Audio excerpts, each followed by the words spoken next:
Assalamualaikum warahmatullahi wabarakatuh. Perkenalkan, saya Putri Sahira dengan NIM 2023-11009 dari kelas Sistem Kontrol Adaptif A. Di sini, saya akan menjelaskan mengenai pemodelan MRAC untuk motor DC. MRAC untuk motor DC.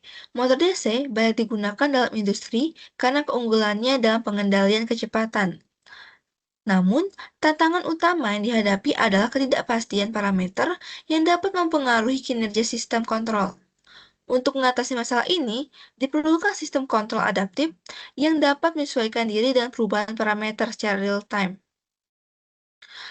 Metode yang digunakan adalah menggabungkan kontrol PID dengan MRC, yang memungkinkan penyesuaian parameter kontrol PID berdasarkan perbandingan antara keluaran plan dan model referensi.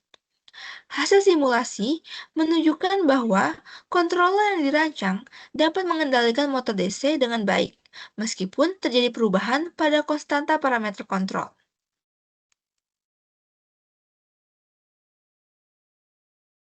MRC PID, Model Reference Adaptive Control, merupakan metode kontrol adaptif yang bekerja dengan membandingkan keluaran plan terhadap model referensi untuk menyesuaikan parameter kontrol secara terus-menerus. Sistem ini mampu mengatasi ketidakpastian parameter dan memastikan keluaran plan mengikuti respon model referensi dengan baik.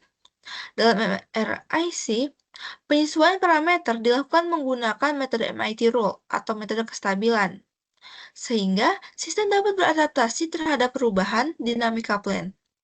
Kontrol PID sering digunakan dalam berbagai aplikasi industri karena kemampuannya untuk menghasilkan respon yang akurat dan stabil melalui kombinasi tiga aksi kontrol, yaitu proporsional untuk mempercepat respon, integral untuk menghilangkan error steady state, dan derivatif untuk meredam overshoot. Kombinasi MRAC dan PID memberikan keunggulan adaptif, di mana parameter PID diperbarui secara otomatis oleh mekanisme MRAC agar sistem tetap optimal dengan berbagai kondisi operasi, baik pada keadaan lunak maupun dinamis.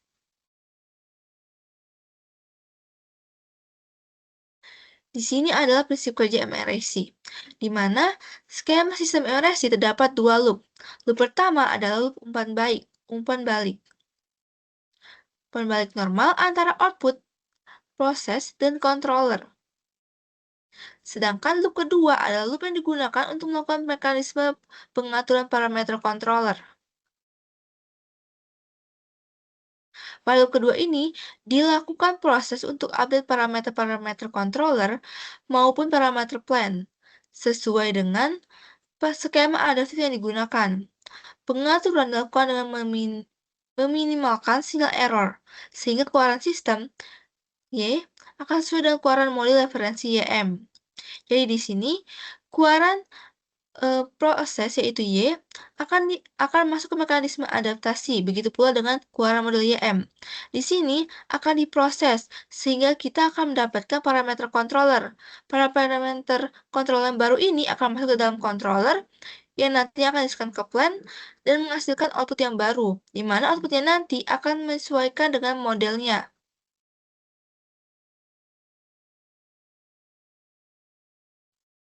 Baiklah, selanjutnya adalah pemodelan dengan Simulink, di mana di sini kita menggunakan inputan step.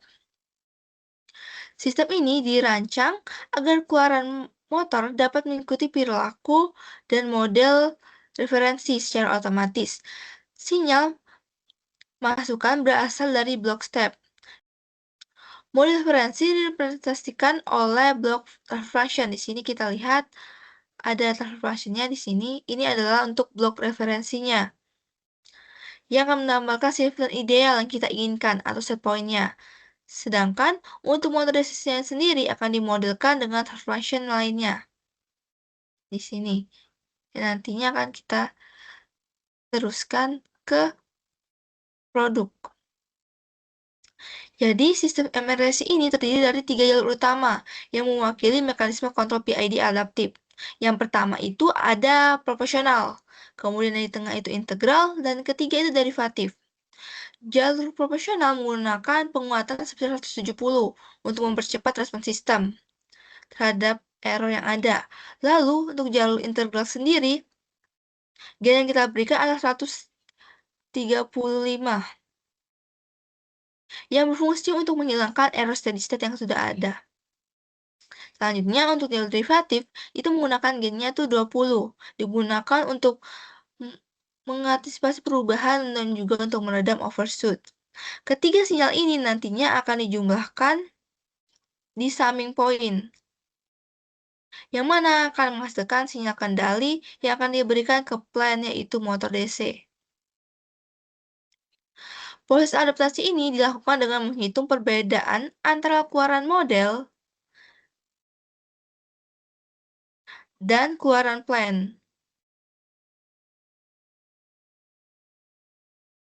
Nilai error ini digunakan untuk memperbarui parameter PID secara otomatis sehingga sistem dapat menyesuaikan diri terhadap perubahan beban atau kondisi operasi motor.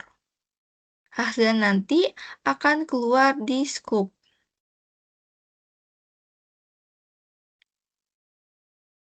Berikut ini adalah hasil simulasinya, di mana grafik hasil simulasi menunjukkan perbandingan antara sinyal keluaran melalui referensi, yaitu yang garis kuning, dan keluaran sistem plan yang garis biru.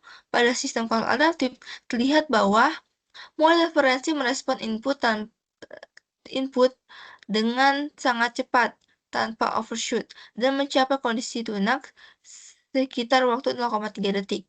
Sementara itu, keluaran plan awalnya memiliki respon yang lebih lambat, namun secara bertahap mengikuti bentuk kurva model referensi, sekitar waktu 2,5 detik. Respon plan telah mencapai kondisi tunak dengan nilai akhir yang sama seperti model referensi, yaitu 1.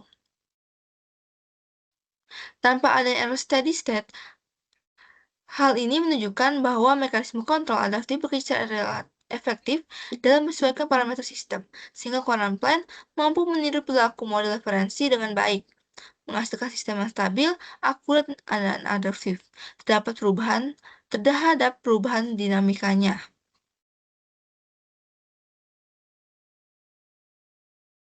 Penerapan model reference adaptive control berbasis PID pada motor DC bertujuan untuk meningkatkan stabilan dan kecepatan nervous sistem meskipun terjadi perubahan beban atau gangguan melalui mekanisme adaptif. MRS secara otomatis menyesuaikan parameter kontrol PID berdasarkan perbandingan antara keluaran motor dengan model referensi yang menjadi acuan. Dengan cara ini, sistem dapat mempertahankan performa optimal meskipun terjadi perubahan beban, gangguan eksternal, atau ketidakpastian pada karakteristik motor.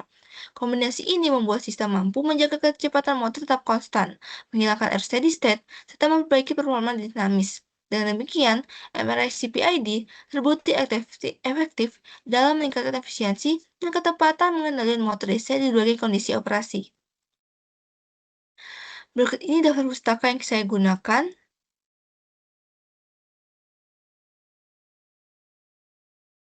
Sekian presentasi dari saya, mohon maaf bila ada salah kata. Terima kasih. Wassalamualaikum warahmatullahi wabarakatuh.